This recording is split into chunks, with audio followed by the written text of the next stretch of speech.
बिस्मिल्लाहिर्रहमानिर्रहीम अस्सलाम वालेकुम। 9th साइंस 6 चैप्टर न्यूमेरिकल्स का लेक्चर 6.4 तक हम लोग पिछले लेक्चर में क्लियर कर चुके हैं। बेसिकली 6.4 ही अकेला किया था लास्ट लेक्चर में। आज 6.5 से स्टार्ट करना है। स्मार्ट सिलेबस में आपके 6.5, 6.6, 6.7 और 6.9 ये 4 क्वेश्चंस रहते हैं, ठीक है। और शायद छुट्टियों से पहले हमारे 2 लेक्चर्स हैं, तो हम कोशिश करेंगे कि छठे चैप्टर के न्यूमेरिकल हमारे ख़त्म हो जाएं, क्योंकि अगर अल्लाह ने जो है वो करम किया तो छुट्टियों के बाद शायद आप लोगों की ऑनलाइन क्लासेस ना हों और बल्कि आपकी रेगुलर क्लासेस शुरू हो जाएंगी।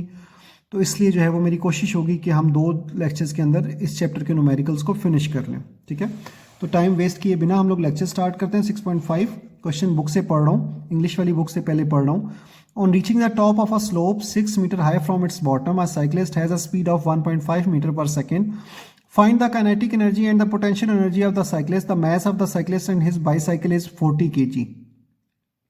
एक 6 मीटर ऊंची ढलान के निचले सिरे से चोटी तक पहुंचने पर एक साइक्लिस्ट की स्पीड 1.5 मीटर फी सेकंड है। साइक्लिस्ट की काइनेटिक एनर्जी और पोटेंशियल एनर्जी मालूम करनी है, और साइक्लिस्ट और उसकी बाईसाइकिल का टोटल मास जो है वो 40 kg है, 40 किलो है, ठीक है। तो डेटा से शुरू करने लगो। मुझे हाइट डिस्टेंस दिया हुआ है 6 मीटर्स, 6 मीटर्स का डिस्टेंस है, ठीक है। अच्छा, उसके बाद स्पीड जो उसकी दी हुई है, v जो दी हुई है वो है 1.5 मीटर पर सेकेंड। मैस जो दिया हुआ है वो है 40 kg। और उसके बाद मालूम क्या क्या करना है, काइनेटिक एनर्जी भी निकालनी है और पोटेंशियल एनर्जी भी निकालनी है, ठीक है।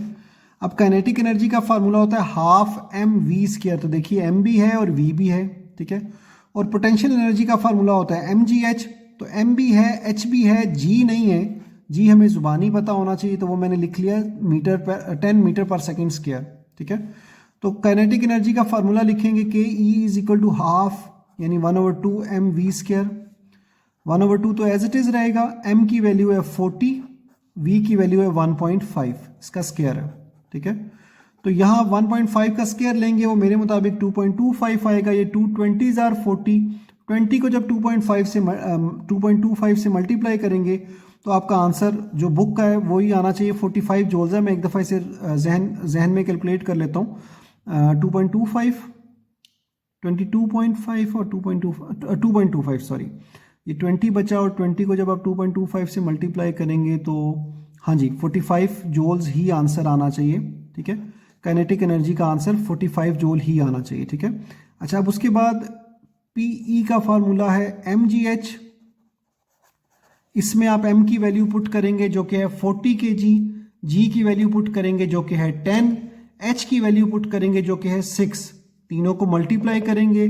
40 को जब आप 10 से मल्टीप्लाई करेंगे तो आपके पास 400 आ जाएगा, और 400 को जब आप 6 से मल्टीप्लाई करेंगे यानी हाइट के 6 से, तो 2400 जूल्स उसका आंसर आएगा, जो आपकी बुक का भी आंसर है, ठीक है। तो इसके साथ जो है वो आप लोगों का ये वाला क्वेश्चन पूरा हो जाएगा। आई होप आप लोग पोटेंशियल एनर्जी इसकी खुद से मालूम कर सकेंगे, ठीक है। अगर आप लोगों से पोटेंशियल एनर्जी ना मालूम हो सकी या उसमें कोई प्रॉब्लम आई, वैल्यू आंसर सही ना आया, तो प्लीज़ मुझे लाजमी पूछिएगा। बट मुझे पूरी उम्मीद है कि कोई मुश्किल नहीं है इस सवाल में, आप लोग आराम से जो है वो उसको कैलकुलेट कर लेंगे, ठीक है। अच्छा, तो एक आंसर आ गया हमारा 45 जूल्स और दूसरा आंसर आ गया हमारा 2400 जूल्स, सही है। तो इसके साथ हमारा ये वाला न्यूमेरिकल पूरा हो गया, इसको प्लीज़ पूरा कीजिएगा, ठीक है। चलिए मैं आप लोगों की आसानी के लिए लिख ही देता हूँ। यहाँ पे P है भी कुछ नहीं इसमें वैसे ज़्यादा कुछ।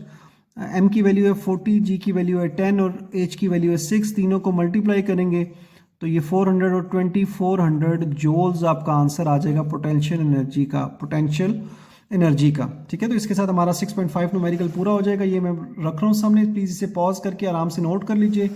अब यहाँ से पॉज कर इसको पूरा नोट कर लीजिए। उसके बाद अब हम चल रहे हैं 6.6 की तरफ, ठीक है। आप लोगों का बुक से पढ़ रहा हूँ। A motor boat moves at a steady speed of 4 metre per second. Water resistance acting on it is 4000 newton. Calculate the power of its engine, ठीक है। तो देखिए सवाल जो है वो उर्दू में अब समझाने लगा हूँ आपको, पढ़ने लगा हूँ कि एक मोटर बोट है जो 4 मीटर पर सेकंड की स्पीड से हरकत कर रही है, कांस्टेंट स्पीड है उसकी जिससे वो हरकत कर रही है, ठीक है।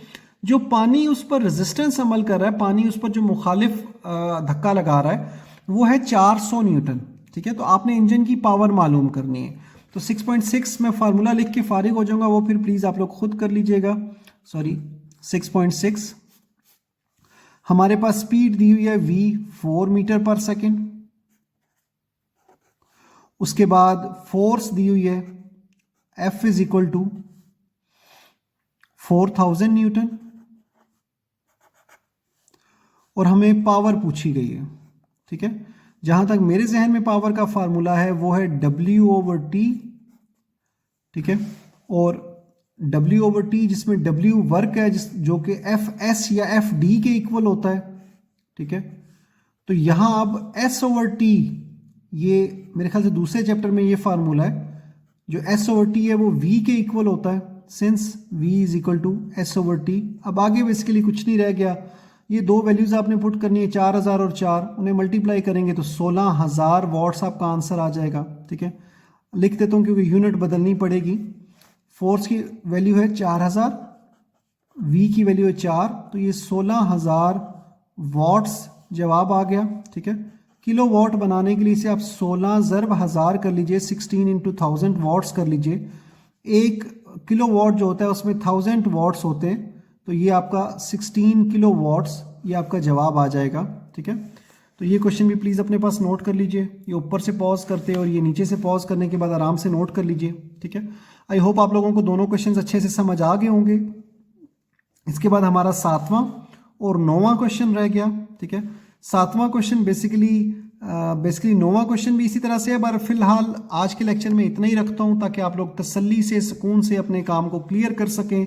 अगले लेक्चर में इंशाल्लाह मुलाकात होगी। 6.7 और 6.9 हम इंशाल्लाह ताला उस लेक्चर में ख़त्म करेंगे। तब तक के लिए अल्लाह हाफिज़। इस लेक्चर के लिए इतना ही था। कोई क्वेश्चन हुआ तो वो ज़रूर पूछिएगा। अगले लेक्चर में बाकी न्यूमेरिकल्स के साथ मुलाकात होगी। ठीक है, तब तक के लिए अल्लाह हाफिज़।